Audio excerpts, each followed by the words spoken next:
My name is Dom Douglas, and I am back-to-back XWW Commentator of the Year. With that comes some responsibilities, but also a lot of fun and excitement, and I'm never ashamed to look like a complete fool. Speaking of that, I love playing Magic the Gathering, so much so that I kind of think I play it a little bit too much, and I have some opinions.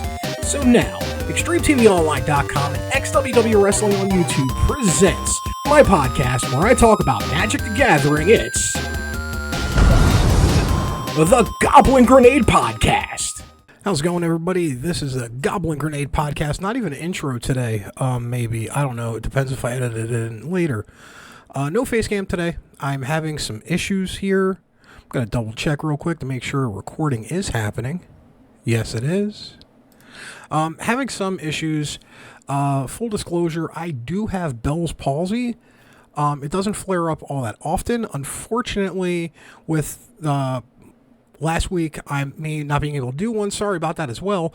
I had a major tooth thing happen, and the tooth thing caused my Bell's palsy to flare up. So no face cam today. Nobody wants to see half my face numb. Not lying when I say I have it. So there we go. We are going to do a Modern Horizons 3 limited draft, and also going into it blind, I might add, but also checking out some of the new things. There is the what is it in the mail?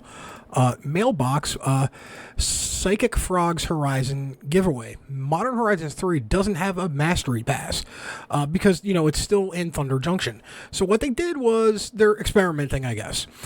This is the first topic we can talk about. In lieu of a Mastery Pass, Modern Horizons 3 will have Psychic Frogs Horizon Hideaway. Here's a brief rundown of how it works. Earn tickets from the Hideaway by completing daily quests. Once you've gotten your tickets, you can pick your prizes in any order you want.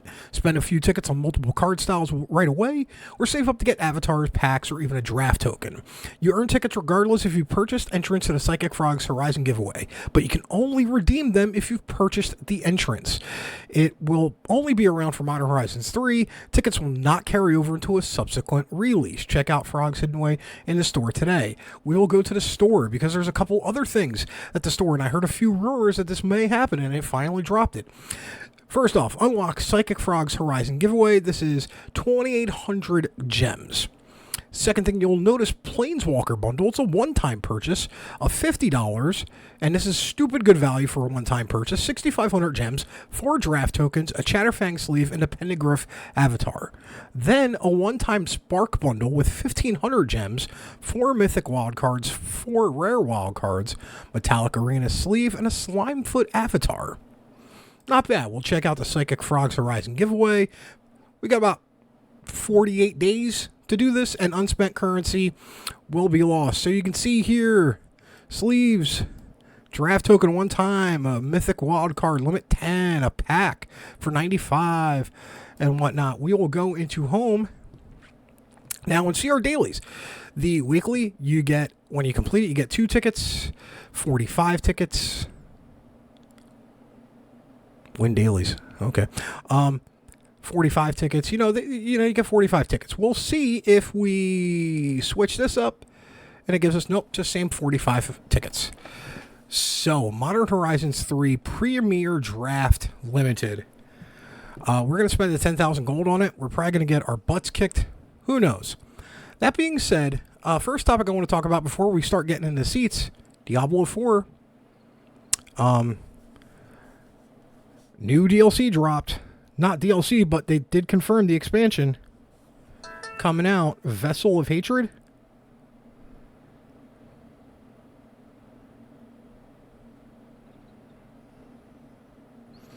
Vessel of Hatred. Let's ready up. Requires Diablo 4 base game. Obviously, comes with the new expansion, which is probably, historically speaking, Diablo games only get one expansion. The trailer looks amazing. New class is the Spiritborn. They haven't revealed anything on it yet. Expansion features a new region. Continuing the campaign where we left off. Mercenaries are big. More game content being revealed later on. I'm excited for it. Now, our first pack of Modern Horizons 3. Ooh, what do we open up?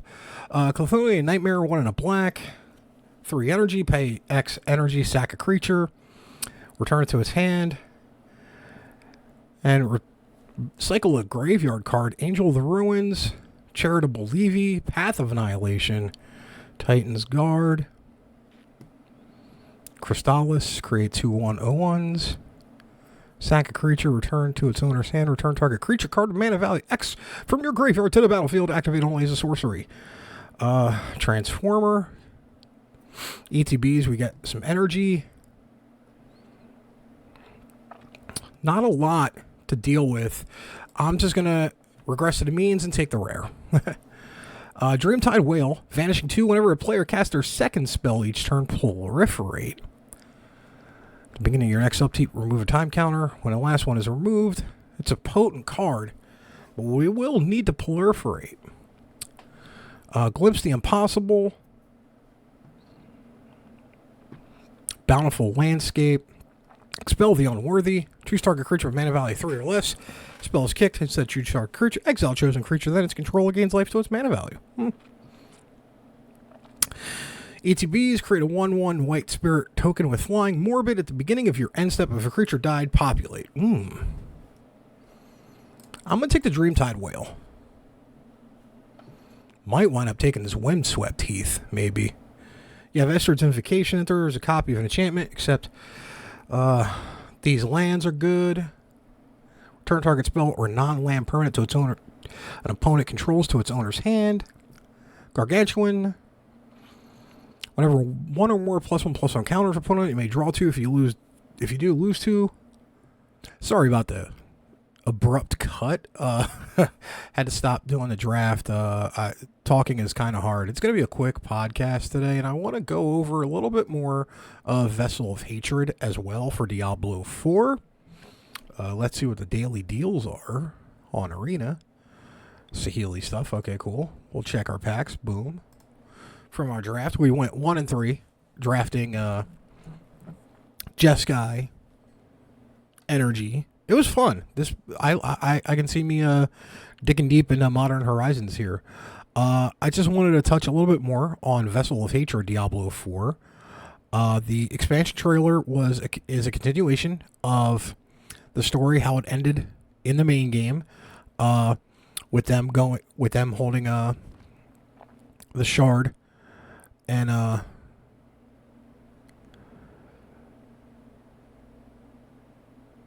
basically, I'm just going to read a little bit off of it.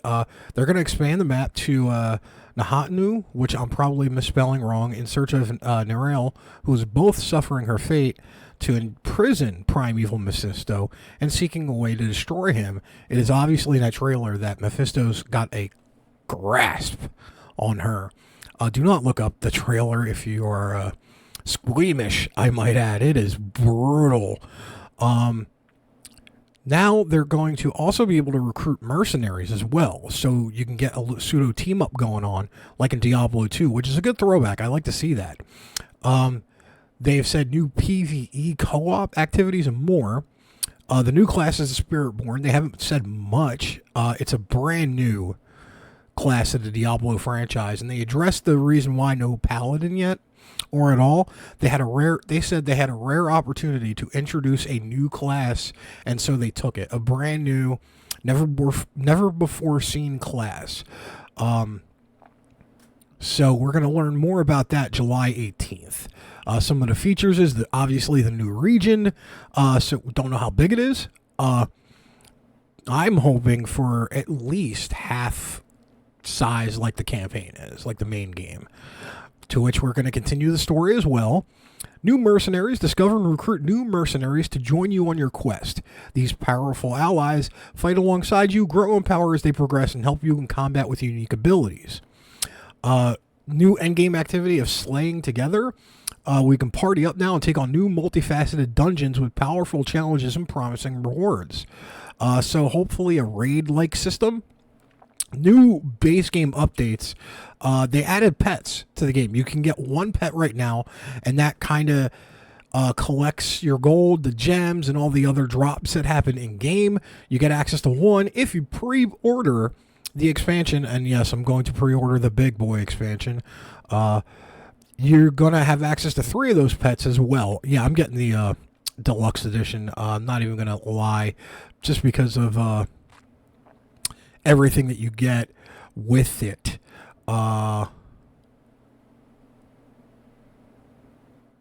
Also 3,000 Platinum, Wings of the Faith cosmetic, Talon Portal theme, armor bundle, some stuff for Diablo Immortal, which I'm not playing. Then, and this was all from the Microsoft showcase as well, a couple other games I wanted to go over real quick after Diablo 4. I'm excited for the expansion, to be perfectly honest with you. The expansion looks to be really good. Let's play Pirates right now. $10 pirate budget deck. I don't know. It's an older deck, so I don't know if it's $10 anymore or whatnot. We'll get a quick game or two in. But I feel Diablo 4, this expansion is going to be massive. In the history of Diablo games, there's only been one expansion every game. Diablo 1 had the often maligned Hellfire expansion, which wasn't even done by the Diablo team. Diablo 2 had their expansion. Diablo 3 had Necromancer. And then now Diablo 4 looks to have Vessel of Hatred. Diablo 2, I think, was a Lord of something. I'm forgetting. It's been a hot minute since I've played Diablo 2, other than Resurrected, which is really good, I might add, but very, very hardcore. So yeah, that's it with that. Then the rest of the showcase that they did, there's a couple of cool games that were out there that they were teasing, I might add.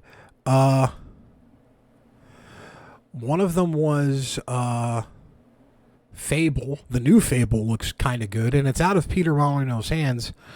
Sorry if I'm mispronouncing names and whatnot. I do have, as I said earlier in the podcast, a flare-up of my Bell's palsy, so that's why I sound like the way I do right now as well. So, Fable, Peter Molyneux, and this is the quote I came up in my head, he will promise you the world and deliver you one block of entertainment. That block will be the greatest city block of game that you've ever had. But you're expecting the world, and you only get that one city block's worth of content. It's going to be amazing content, but he does overpromise and underdeliver. So it's out of their hands now. So I'm hoping the Fable franchise actually gets revived from the dead, if you will, on that. And I was looking forward to it. It looks like a different take on the story. What was the other game? Oh yeah, Call of Duty 6 Call of Duty 6 also being part of Game Pass day one. That is big. Okay. They conceded because I countered their spell. It's going to be big. Call of Duty is just one of the biggest franchises right now next to Fortnite when it comes to shooters. And they have some big shoes to fill. Black Ops 6, this game has been apparently in development for a few years, and I might download it. The last time I played was, I think, Black Ops 4, and I had a lot of fun and did a lot of awesome things with it, but that was the last Call of Duty game that I've played. I've gotten out of first-person shooters, which is weird because I'm still a big Halo fan. But right now with Overwatch 2 being pretty much dead in the water, there's no need for me to play a shooter anymore. Heck, I've gone back to Minecraft because I've done everything I wanted to do in Diablo 4 Season 4. And that is a sentence I never thought I was going to be saying. So yeah, I'm kind of excited for Xbox. Not excited that I think Path of Exile 2 is still not coming out till next year. Digging what the couch co-op that they've done. That's going to be big, especially for console players. What else? There wasn't too much else. I mean, there's new consoles and whatnot. This big Starfield expansion, which I'm hoping is the only one.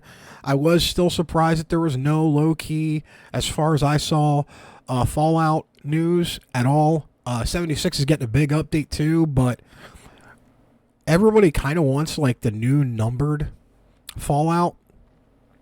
And I am too. Now, that being said, if you've never played 76, it's a really good time to play it. If you treat it as a single-player campaign. If you treat the game as a single-player campaign, you will have a ton of fun. You will have an awesome time. It's actually got a very compelling story. And it's interesting. I like what they've done with it. It took them a couple of years to get there, not going to lie. And it's definitely not a No Man's Sky situation where the game was made perfect. The team behind No Man's Sky did a tremendous job. But that being said, it's way better than it was at launch. And obviously, the big Magic the Gathering news is, what is this? Okay. The big Magic the Gathering news still, obviously, Modern Horizons 3 is out. The set looks phenomenal. I'm going to hopefully pick up the... I'm hoping to pick up the...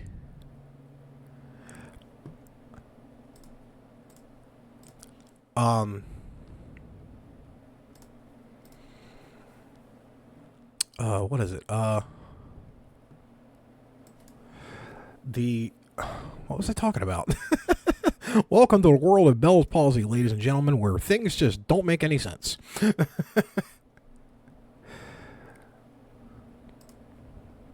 Oh, yeah. Hoping to pick up the Energy Commander to upgrade my 4 Science deck. I figured it's just going to be cheaper for me just to buy the Precon, especially with the price it's going for right now. I think it's the cheapest Precon Commander for the Modern Horizon sets. So we'll see what happens when I go to New Jersey. Actually, in 2 weeks, less than 2 weeks from now, I do have content planned out that I am going to be working on as much as I can. For that, they're going to be very short episodes, especially with this flare-up of my Bell's palsy taking place. Because, it's one of those situations where I really can't do interviews. Half my face is numb-ish. It's not fully numb, but definitely you can tell by the sound of my voice, if you're a regular listener, that there's something, it don't sound right. And I still have shows to do, so there's that. That is not good. Let's just pirate hat and blango on that. We'll equip the Spyglass Pirate with that. Let's attack and get our double draw on discards. And then there we go. We'll get rid of that pirate hat. We will blango the Samut. And hope that we survive the next turn. So yeah, basically all I'm trying to say is sorry for the short episode, but this is about as much as I will be able to do, especially if I do one next week as well. I'm hoping it gets better in a week or so. Sometimes it's 2 weeks to 6 months on a flare-up like this, and it's been about a decade since I've had a flare-up. This is definitely going in the list of this is what happened because of my tooth issue that made me miss last week's podcast episode. But I have some wrestling shows to edit up after this game. I just wanted to get at least something out there, folks. Sorry for the delays, and sorry for missing last week, and sorry for sounding like this. Am I dead? I'm dead, yeah. GG's on you. Good on you. Can't win them all, ladies and gentlemen. This has been Dom Douglas, the back-to-back XWW Commentator of the Year. Gonna get some rest here, and thank you for watching and listening. And on Xtreme World of Wrestling's YouTube channel, thank you, and may your top deck always be mythic.